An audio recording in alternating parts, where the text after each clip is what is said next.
talk is basically an opportunity for the students to interact with each other. Usually you can do it as a warm-up or a closing, but usually you ask them a question, an essential question related to the content that you're teaching. How are adaptations and natural selection related? Okay, I want you to turn and talk. So that means turn to your shoulder partner and talk about this question. And I'll read the question out loud, and I'll tell the students, I want you to go ahead and turn to your shoulder partner, turn and talk, and discuss this question. It's a great way for the kids to sort of help each other remember what we learned from the last class, or sort of give each other ideas of what we're talking about today. What I like the most about turn and talk is letting the students talk to each other and sort of help teach each other, because it's easy for me as a teacher to stand up there and talk and tell them information, but it's interesting to see what they remember and how they explain things to each other, as opposed to how maybe I might say something that might be a little too extended, and they'll be able to phrase it in a way that's more 7th grade teen friendly. We're going to start on lesson 4, page 1. Ephraim, can you read our goal for today, please, over here on the board? I will build background knowledge on all together now. My name is Emily Park Friend. I teach 7th grade literacy skills. Almost all of my students are English language learners. Maybe 2 of them are native English speakers.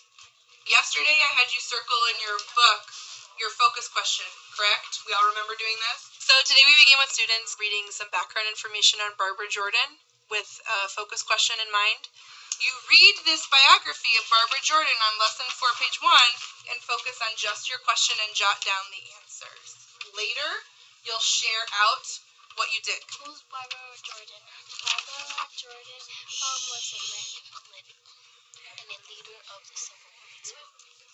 Social justice. So the purpose of the focus question was to give them something to look for as they read. A lot of times students that are struggling readers or English language learners can look at a text and not know how to begin to attack it.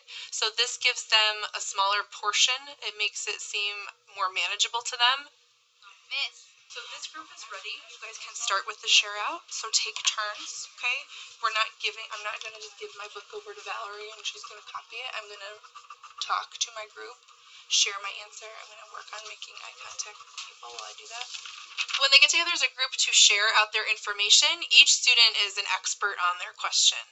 Okay, what do we know about her commitment to equality and social justice? From reading her biography is that she wanted to make all people be treated equal.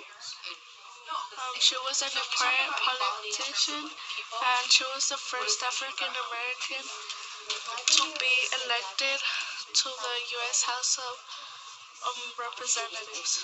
She was the first African American to go to the white school. An all-white college. Yeah, all-white college. Ready to The attitudes and beliefs were racist. They did not let certain people, black people, attend certain colleges, schools, and as an African American, she accomplished a lot of things. There was a lot of vocabulary in the background reading that was challenging for students, but they were still able to struggle through it and find meaning and have good discussions. So what did we learn about Barbara Jordan? What about her life? What did we learn? Yes, ma'am. We learned that she went to college. She went to college to an all-black college with all the people that are black, and then the society had a negative attitude because they thought that she could not accomplish what she wanted to be. My name is Katie Langloy, and I teach 7th grade at Maury Middle School. Now we're going to look at 3 different, they're called 3 different appeals, and there are 3 different ways that people can persuade people to do something, whether through advertisements or speech or writing. This unit is designed to teach content and language at the same time for English language learners. And if you want students to really understand the content, then they also need to have the language to go with it. Every group is going to be getting 3 strips. On these strips are 3 words. The words are ethos, pathos, and logos. I want one person in each group to read the definition out loud. You have 1 minute. A pathos-driven speech or document is based on emotion. The goal is to use language or images to provoke an emotional response in the audience. Logos come from the Greek word for reason. A logo-driven speech or document is based on logic or reasoning. Ethos comes from the Greek word for character, but a more modern translation might be image. The writer appeals to readers' sense of fairness and relies on statements that refer to fairness, morals, values, and ethics. Today we've moved into Aristotle's 3 appeals, ethos, pathos, and logos, and they analyzed those with a graphic organizer. You're going to use this graphic organizer to help you further analyze the 3 appeals. So the graphic organizer asked them to give a 1-sentence summary of the appeal. It asks them to give an example in advertising that uses one of the 3, and it also asks them to talk about what English words were derived from ethos, pathos, and logos. What is the derivation of this word? What are some words in English language for this term? So ethos, like ethics, or like ethical.